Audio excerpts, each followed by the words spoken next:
Hello, my friends. I've got a fun bonus episode for you this week.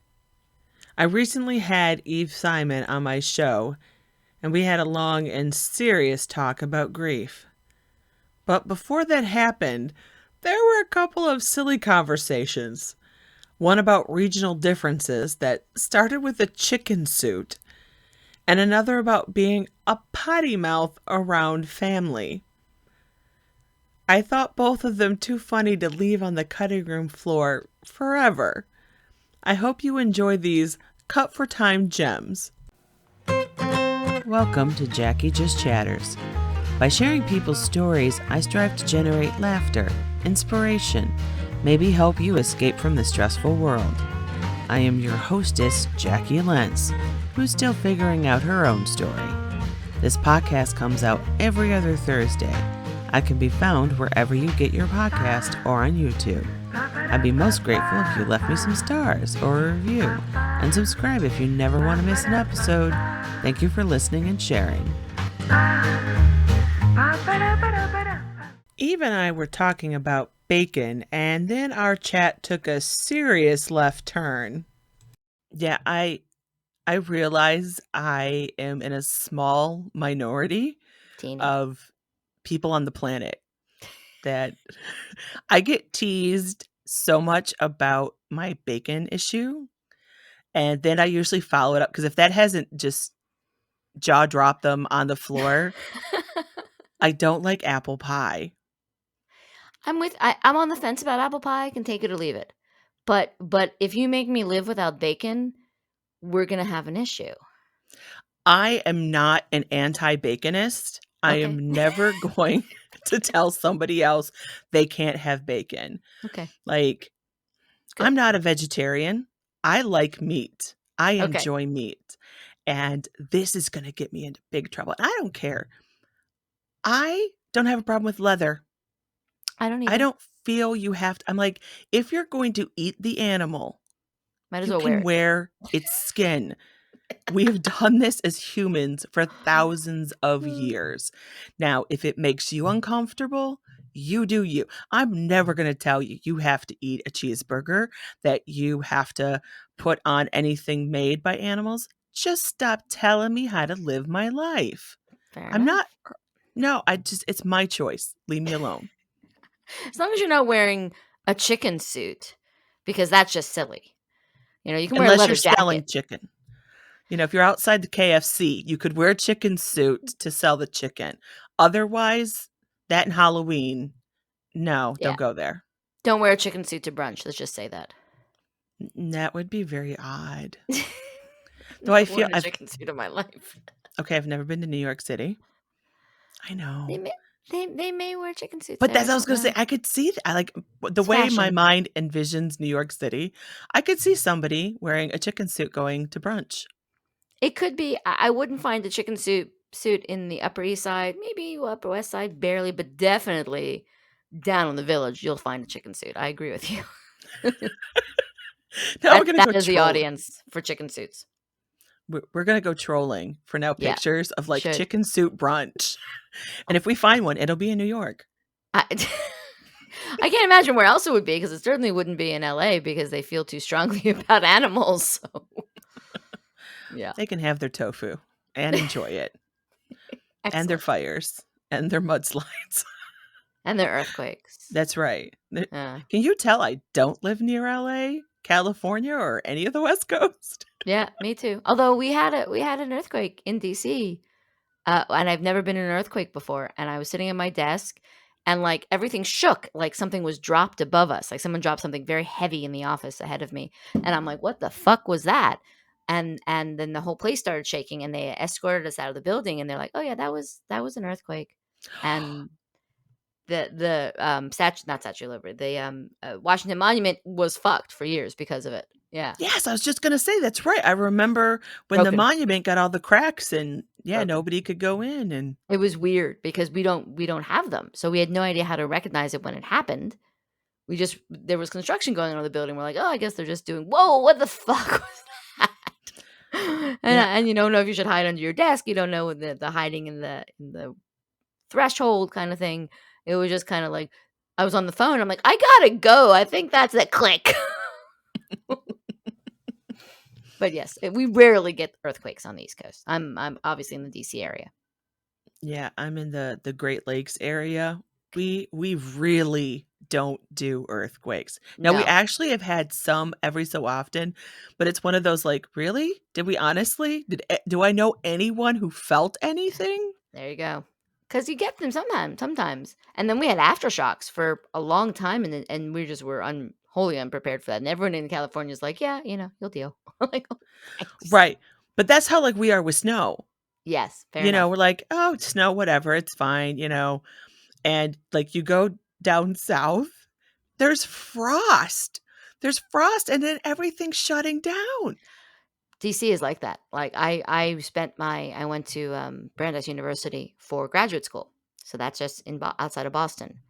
And the snow and Boston are synonymous, and we just got Oh, yes. freaking used to it. But when I moved down here to the DC area from there, they're like a little bit of rain and the city shuts down. God forbid when the snow comes, you're just screwed. And it's been very confusing. And then I become that way. I've been here since 1996. So when I get a little bit of snow, I'm like, oh yeah, there goes the city.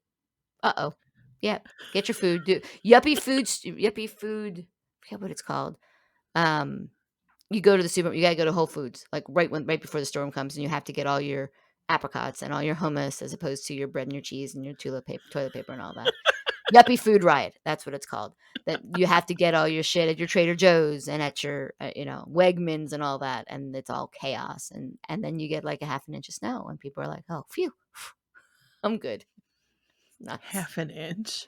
Half an inch, That I that's nothing. Like, we nothing. don't even Yeah. it's not even gonna stick. We are probably more grouped with the South than not because we are ironically under the Mason-Dixon line, which I did not know till I drove it. That Maryland, Oh. DC, Virginia, specifically Virginia, are south, considered south of the Mason-Dixon. Virginia I knew, but I didn't realize DC was south. It's north of Maryland. So when you're coming down I-95, my parents live in suburban Philadelphia, so I was on 95 a lot, and I'd come down 95 and like I don't know, you're like a half hour, 40 minutes into Maryland, and all of a sudden it's, oh, there's Mason-Dixon, and it's like, oh, okay. That makes sense. The big Not. sign we have here that everyone gets excited about passing is the 45th parallel. Oh, Jesus Christ. You have a different world up there. That is a different Yes, world. yes, I do. Not quite Nanook of the North, but, Yeah, we you get some embrace snow. snow. Yeah. Yeah, I was gonna say you get some serious snow, man. We don't at this point. I'm in an apartment now. I was in a house from 2001 to 2014 with an ex-husband who wouldn't shovel the walk, and he would wait for the kids to come and knock on the door so they'd shovel the walk. I always had money on hand for the kids that knocked on the door. But now when it rains or snows or anything, I look out my window. I'm like, oh, building staff, good job. Yeah, keep shoveling because I don't need to do it.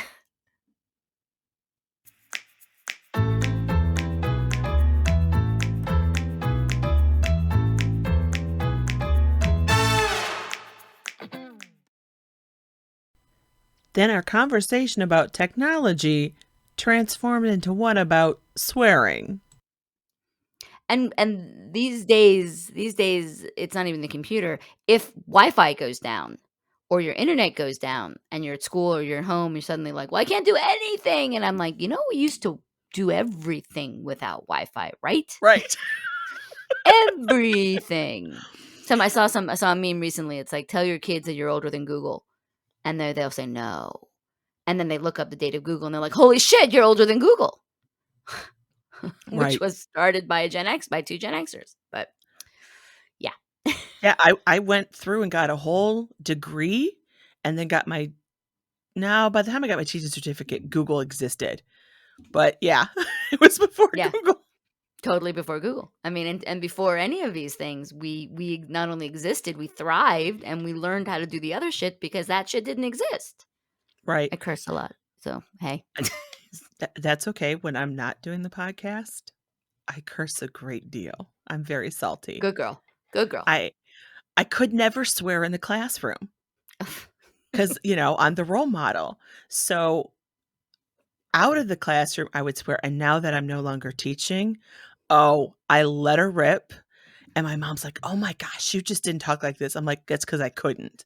Now I have freedom of speech, and I'm gonna be as filthy as I want to be." She does not care for it. Yeah, see, my parents don't either. What's very weird about it is my dad, who's passed recently, used to stalk my Facebook, and I didn't know about it. I think I probably didn't know about it for like 4 years. And he would get notified every time I'd post something, and when I would go home for a holiday, he'd be like, "You shouldn't use the F word." I'm like, "What are you talking about?" And I'd ignored it, and finally I realized he was following me, but he never commented or anything. So there are privacy tools, and so I made sure that when I posted things that used the F word, Dad didn't see it. So he never quite knew that I did that. And then recently I'd written something that used the F word twice within the first 2 paragraphs and then never did again. And my mother read it and she's like, you shouldn't use the F word. And I bit my tongue to say, "I learned it from you, Mom," because I did.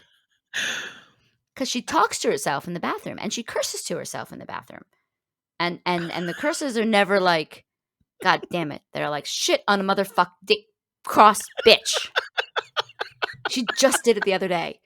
And I just bit my tongue. I didn't want to say, "Okay, well, that's where I learned it from, but cool. You do you." Yeah.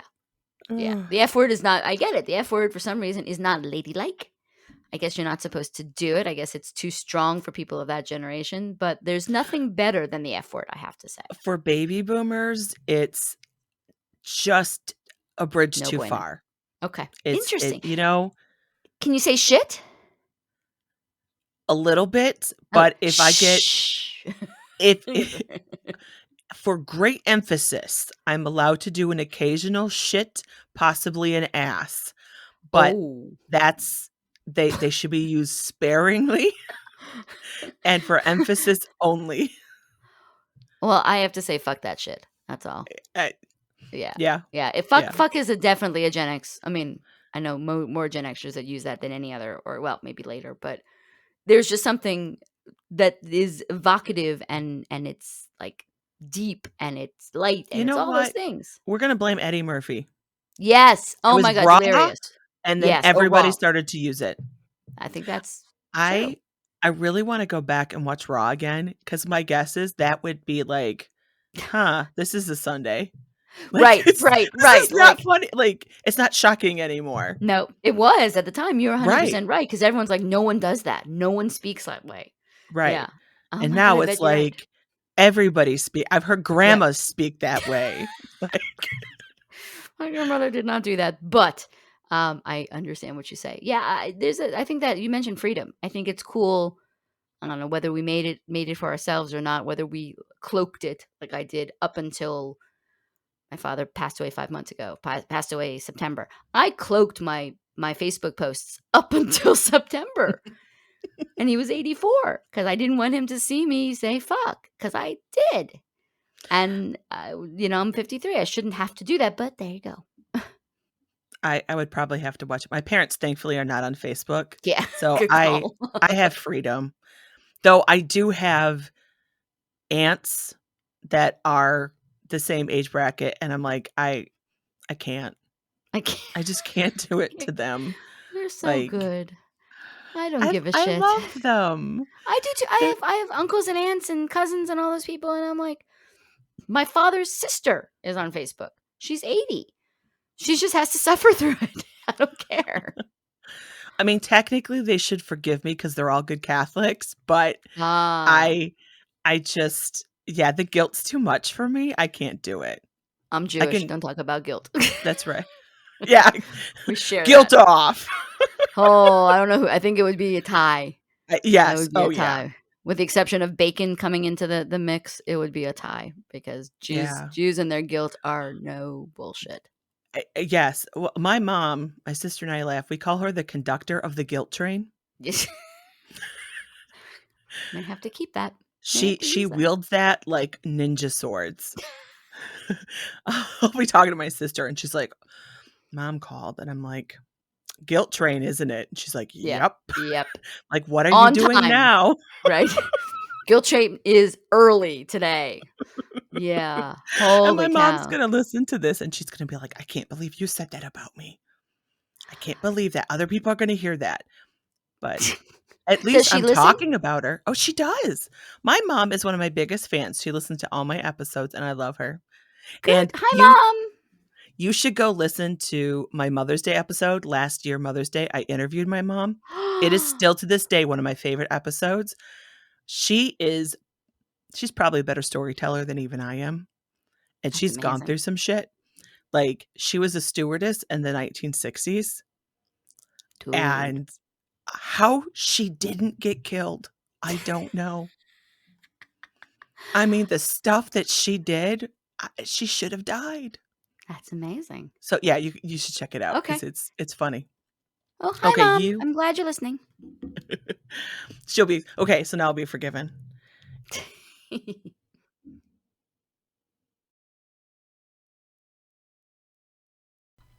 Hi, Mom.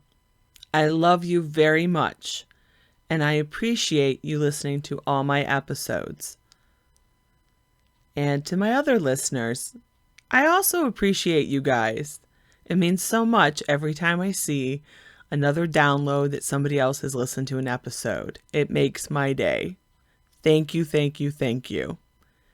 And until next time, I wish you well.